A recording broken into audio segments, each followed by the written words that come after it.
23 June প্রতি বছর পালিত হয় আন্তর্জাতিক বিধবা দিবস। অনেকের মনে হতে পারে এই দিবস পালনের কারণ কি। এই দিবসের পেছনে অনেক বড় একটি কারণ আছে তো বটেই। জাতিসংঘের সাধারণ পরিষদ 2010 সালের 21 ডিসেম্বর আনুষ্ঠানিকভাবে আন্তর্জাতিক বিধবা দিবস হিসেবে 23 জুন দিনটিকে স্বীকৃতি দেয়।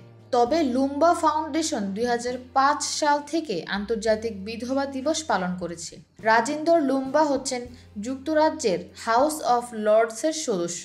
তিনি উন্নয়নশীল দেশগুলোতে বিধবা হওয়ার সময় একজন নারীর মুখোমুখি হওয়া সমস্যাগুলোর উপর কাজ করার জন্য লুম্বা ফাউন্ডেশন প্রতিষ্ঠা করেছিলেন। রাজিন্দর মা 1954 সালে 37 বছর বয়সে বিধবা হন। তারপর তার মাকে যে সংগ্রামের মধ্য দিয়ে যেতে হয়েছিল তা দেখে এই ফাউন্ডেশনটি চালু করতে অনুপ্রাণিত হন তিনি। 2005 সালে চালু হওয়ার পর লুম্বা ফাউন্ডেশন জাতিসংঘের স্বীকৃতির জন্য একটি 5 বছরের বিশ্বব্যাপী প্রচারণার নেতৃত্ব দেয়।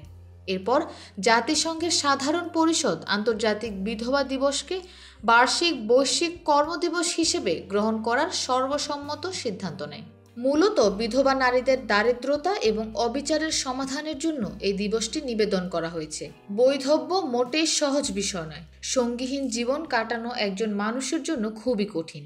মার্কিন আদমশুমারি ব্যুরো বলছে যে মার্কিন যুক্তরাষ্ট্রে 13 মিলিয়নেরও বেশি মানুষ সঙ্গীহীন হন। তাদের মধ্যে 11 মিলিয়নেরও বেশি নারী।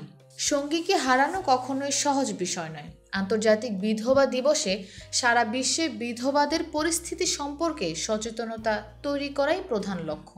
যেহেতু যে কোনো মানুষের জন্য প্রিয়জনকে হারানো কঠিন এবং বেদনাদায়ক, তাই এই দিনের লক্ষ্য হলো বিশ্বজুড়ে বিধবাদের সেই অবিশ্বাস্য কঠিন সময়ের মধ্য দিয়ে যাওয়ার জন্য তাদের প্রয়োজনীয় সমর্থন দেওয়া হয়।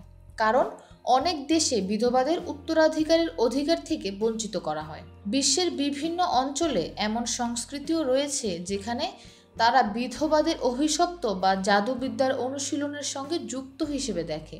এই ভুল মানসিকতা তাদের সম্প্রদায় থেকে এমনকি তাদের সন্তানদের থেকেও বিচ্ছিন্ন করে।